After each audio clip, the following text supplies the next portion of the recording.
Kuhusu kiatu cha heshima, tuzo ya kipekee iliyotua klabuni Yanga kwenda kwa mchezaji Clement Mzize aka Clementinho imekuwa ni gumzo na watu wengi sana wamefurahi kuona tuzo hii ya goli bora katika msimu ule adhimu kabisa, ambapo Mzize aliweza kujipachikia bao lililokuwa na taharuki. Kila mmoja hakuamini kile ambacho kilichotokea. Sasa tuzo hii bwana imewafikia watu wengi duniani, kuanzia kwenye level za wadau wa soka mpaka wachezaji wenyewe.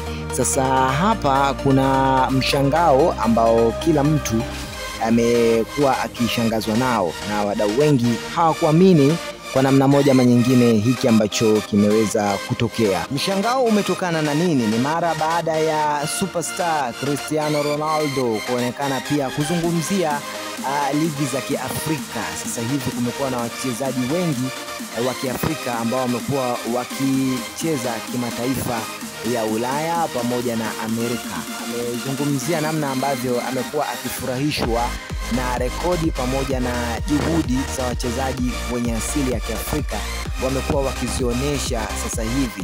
Ukitazama miaka ya nyuma ilikuwa ni Waafrika wachache ambao utawakuta kwenye timu kubwa duniani, lakini pia hata hivyo licha ya uchache wao walikuwa wakionyesha ukubwa na kuonyesha vipaji vyao na jitihada, lakini sasa hivi idadi imeongezeka. Sasa goli la Mzize limeweza pia kuingia katika tafakuri hizi ambazo Cristiano Ronaldo amekuwa akiziongelea mara kwa mara, lakini kwa msimu huu ameonekana kutilia mkazo kwa wachezaji wa Kiafrika kuweza kuchukua tuzo na kuweza kufanya maajabu makubwa kwenye michuano mbalimbali barani Afrika. Na pia Ronaldo anaonekana kuwa ni miongoni mwa wachezaji ambao wanafuatilia kwa ukaribu michezo pamoja na burudani ambazo zinapatikana barani Afrika. Sio tu Ronaldo, hata baadhi ya wachezaji pamoja na wadau mbalimbali siku hizi wamekuwa wakikoshwa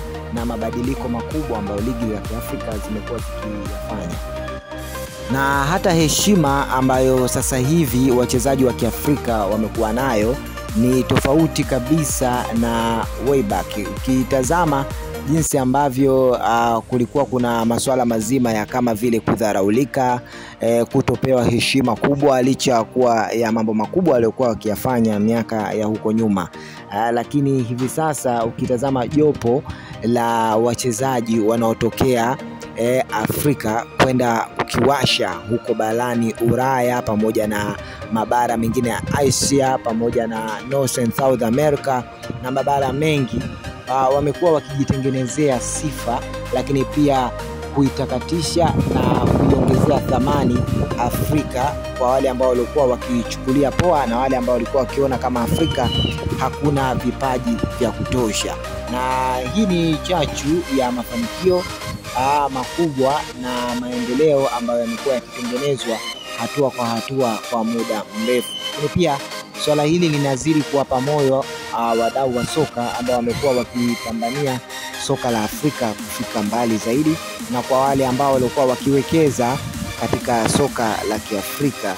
Na kwa kuona mambo kama haya huwa yanasaidia na yanapelekea watu kuendelea kushabikia na kutia nguvu zaidi katika michezo mizima ya soka, burudani pamoja na mambo mengine yote ambayo yatafanya sisi kama Afrika kuheshimika zaidi na mataifa mengine masiku ya mbele na hata sasa hivi.